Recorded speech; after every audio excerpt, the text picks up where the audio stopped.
Now joining me with some analysis on what's going on in Jerusalem, Deputy Mayor of Jerusalem, Fleur Hassan Nahoum. Fleur, it's great to have you with us. Now, between banning Jews from Har HaBayit until Ramadan is over, pushing back against the flag march, and limiting responses to incitement, do you think that Israel's capitulating to terror and threats or justifiably playing it safe? I think that we have no choice but to play it safe. We will not be postponing the march.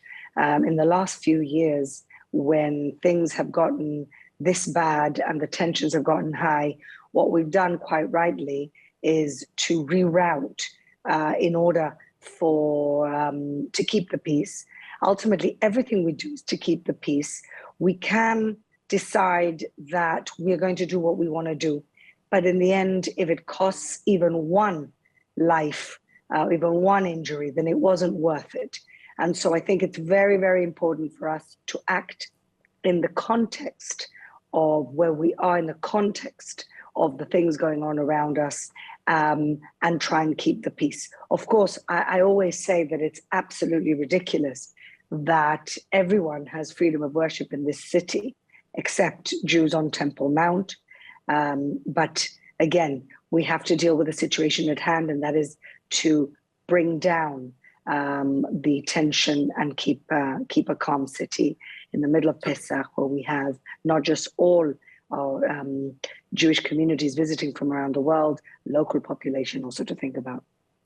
So again, though, you don't think that Israel's actions, Israel's playing it safe in any way, emboldens some of the more inciting actors? Well, I'm not sure that it emboldens them. They will do what they do, and they always do it, whether we stand up firm against them or whether we try and keep the tensions calm. I don't think one thing has a correlation with the other.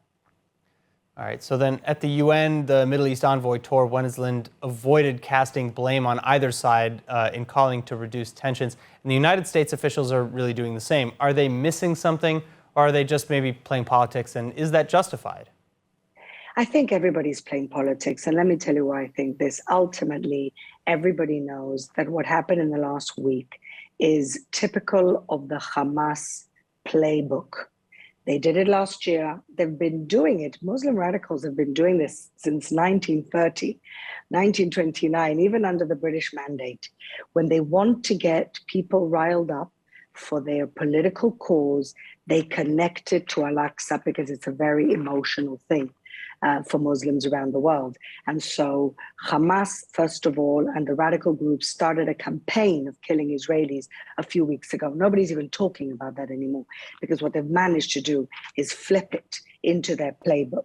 Then they send provocateurs, they send people to cause troubles in Temple Mount.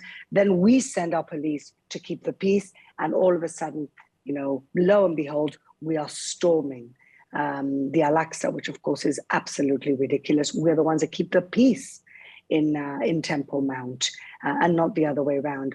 And so I think everybody's playing politics. I think the Arab countries that are criticizing us are playing their politics for their public.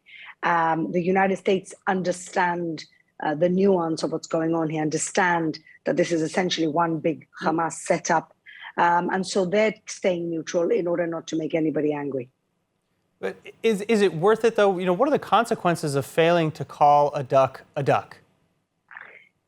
The consequences for the United States or for us? For the world.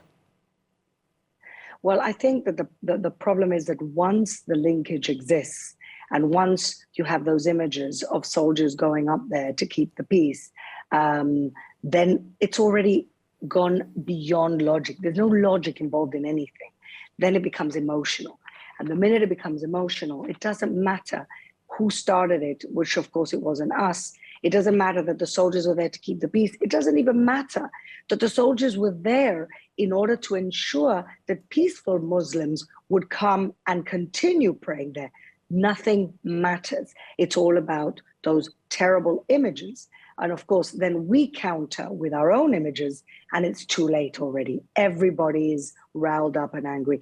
And this is the Hamas playbook. All right, Fleur Hassan Nahoum, thank you so much. Thank you. ILTV Plus, your news from Israel and more 24/7. Start your free trial today. Subscribe at iltv.tv and watch from any device.